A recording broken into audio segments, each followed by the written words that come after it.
రాజశేఖర్ రెడ్డి వచ్చి ఏం చేసిందంటే రెడ్లతోని ఇంజనీరింగ్ కాలేజీలు మెడికల్ కాలేజీలు పెట్టించిండు. ఇది చూడండి, ఇది ఉంది కదా, సిహెచ్ నరసింహారెడ్డితోని ఒక కాలేజ్ పెట్టించిండు.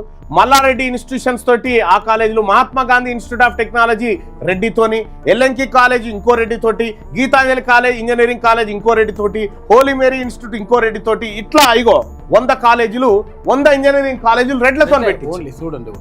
ఇవన్నీ చూసుకోరు, ఇదే డాటా. ఈ డాటా అంతా ఉంటది మన సైట్. మీరు ఒకసారి చూడొచ్చు లోపలికి. ఇక్కడ వీళ్ళందరితో పెట్టించినగా కాలేజీలు.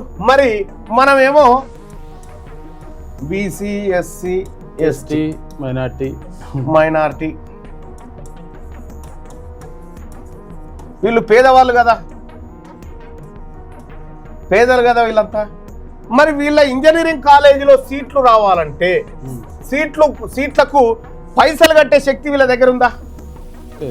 డబ్బు లేదు కదా వీళ్ళ దగ్గర డబ్బు లేదు కదా వాళ్ళ సీట్లలో పోయి చదువుకోవడానికి, వాళ్ళ ఇంజనీరింగ్ కాలేజీలలో. దానికోసం ఆయన ఫీజు రియంబర్స్మెంట్ పథకం తీసుకొచ్చి పేదవాడికి చదువుకోవడానికి మేము ఇస్తున్నామని చెప్పింది. ఏం చేసిండు రాజశేఖర్ రెడ్డి? ఫీజు రియంబర్స్మెంట్ ఇప్పుడు 1000 కోట్లు ఉందనుకో, 1000 కోట్ల రూపాయలు పేదవాళ్ళ చదువు కోసం అని చెప్పిండు. ఈ ఫీజు రియంబర్స్మెంట్ వీళ్ళకి ఏం చెప్పిండు? మీరు పోయి వీళ్ళ సీట్లలో జైన్ కాపోని అని చెప్పిండు. మీరు పోయి ఈ రెడ్ల ఇంజనీరింగ్ కాలేజీలలో జైన్ కాపోరు అని చెప్పిండు. చెప్పి ఏం చేసిండు? ఈ 1000 కోట్ల రూపాయలు తీసుకుపోయి అనామతం రెడ్డి ఇంజనీరింగ్ కాలేజీల అకౌంట్లలో వేసేసి పంచిపెట్టేసి, అంటే నీకు ఇట్లా ఆరతి దింపి నీకు ప్రసాదం చూపించి రెడ్ల నోట్లో పెట్టిండంట రాజశేఖర్ రెడ్డి.